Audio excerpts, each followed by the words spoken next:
Dans votre trésor, nous verrons comment éviter les arnaques aux panneaux solaires qui peuvent aller très loin. Témoignages édifiants de victimes qui ont tout perdu. Quelles sont les techniques des entreprises malhonnêtes? Comment les repérer? Fanny Stenler sera avec nous. Dans votre trésor, on vous met régulièrement en garde contre les arnaques les plus courantes. Aujourd'hui, celles aux panneaux solaires. Elles sont en très forte hausse. 17 millions d'euros de préjudice en 2017. Alors voyez ces témoignages de propriétaires abusés qui parlent de cauchemars et de descente aux enfers tellement ils ont perdu d'argent. Dossier signé Fanny Stenler et Dominique Bonnet. Fanny qui nous dira juste après comment ne pas nous faire piéger. Sur ce toit, 28 panneaux solaires flambant neufs, posés il y a plus d'un an. Une installation qui a coûté 77 000 €. Elle n'a jamais été mise en fonctionnement. Une acquisition qui s'est transformée en cauchemar pour cet homme. J'ai tout payé cash. C'est toute une économie d'une vie qui est partie. Et une bonne partie qui a été payée par l'héritage, une partie d'héritage de mes parents, avec mes frères et sœurs, quoi. Donc j'ai même un peu honte moi-même, quoi, de m'être fait arnaquer de la sorte. Ça m'inspire que de la haine, presque. C'est un commercial qui un jour démarche Bernard Jean-Pierre. Il lui vend cette installation soi-disant ultra performante. Un argument pour expliquer son prix, très au-dessus de celui pratiqué par les autres sociétés de panneaux solaires. Une installation ensuite posée sans autorisation de la mairie, avec des bons de commande qui semblent incohérents. Je me suis fait avoir comme un gamin, quoi. Mais le commercial était tellement affable et tout. Ce commercial, nous l'avons joint par téléphone. Selon lui, la vente s'est faite en toute légalité.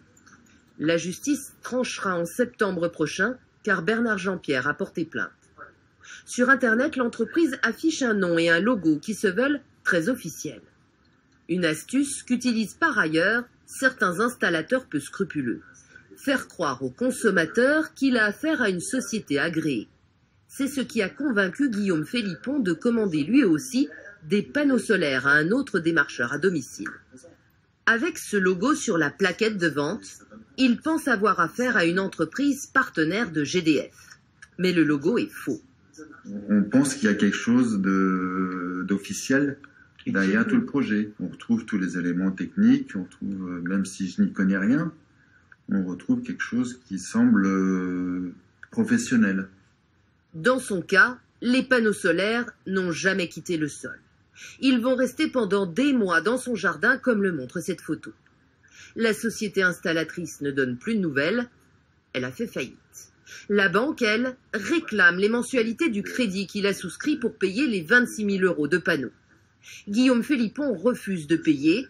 La banque l'assigne alors en justice et lance une hypothèque judiciaire sur la vente de sa maison. Je suis tout seul face à la banque. Un individu face à une banque.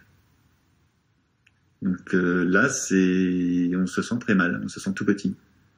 Être interdit bancaire, être vraiment rabaissé à rien du tout.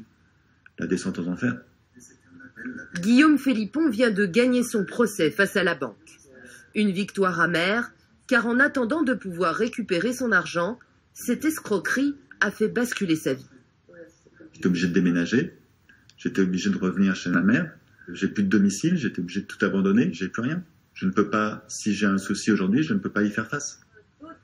À Paris, son avocate gère des centaines d'affaires d'arnaques aux panneaux photovoltaïques. Ici, au total, on en a 1200. Les premiers fautifs, selon elle, ce sont les banques qui accordent les crédits. La banque, elle se dédouane. Or, c'est elle la vraie responsable. À la livraison des panneaux, on fait signer au consommateur dupé une attestation comme quoi tous les travaux ont bien été terminés et que la banque peut payer la société installateur des panneaux photovoltaïques. C'est là l'arnaque et c'est là la complicité grande de la banque. Le nombre de plaintes n'a cessé d'augmenter, car le marché, soutenu par les pouvoirs publics, a connu une forte progression, même s'il ne représente que 1,7% de la consommation d'électricité en France. Alors évidemment, ce reportage risque d'en refroidir plus d'un. Pourtant, on peut installer des panneaux solaires chez soi sans se faire piéger. Fanny Stenler, comment éviter les mésaventures? Alors, la première chose, Marie-Sophie, c'est de refuser catégoriquement tout démarchage par téléphone. Vous ne pouvez pas vous engager sur des sommes aussi importantes sans voir à qui vous avez affaire. Quant au démarchage à domicile, elle a aussi méfiance, on vient de le voir dans le reportage, mais pas de panique, si vous avez succombé aux sirènes du démarcheur et qu'après avoir réfléchi, vous souhaitez faire machine arrière, sachez que vous avez droit à 14 jours de rétractation. Oui, mais attention, ce délai ne s'applique pas systématiquement. Alors, effectivement, ça ne s'applique pas sur les foires et sur les salons.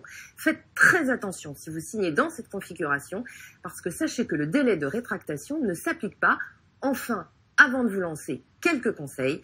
Il ne faut pas hésiter à faire jouer la concurrence. Il est par exemple recommandé d'établir 3 devis auprès des installateurs pour comparer les prix. Mieux vaut aussi travailler avec une entreprise locale dans votre région. Et sinon, quels sont les organismes qui peuvent nous aider? Alors, tout à fait. Il ne faut pas hésiter à demander conseil. Il existe des associations spécialisées comme le GPPEP.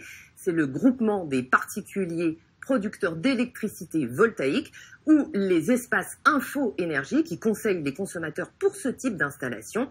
Il y en a partout en France, c'est gratuit, et c'est en discutant avec ces professionnels que vous pourrez éviter de tomber dans le panneau. Ah, vous l'avez fait. Facile, facile. Merci Fanny.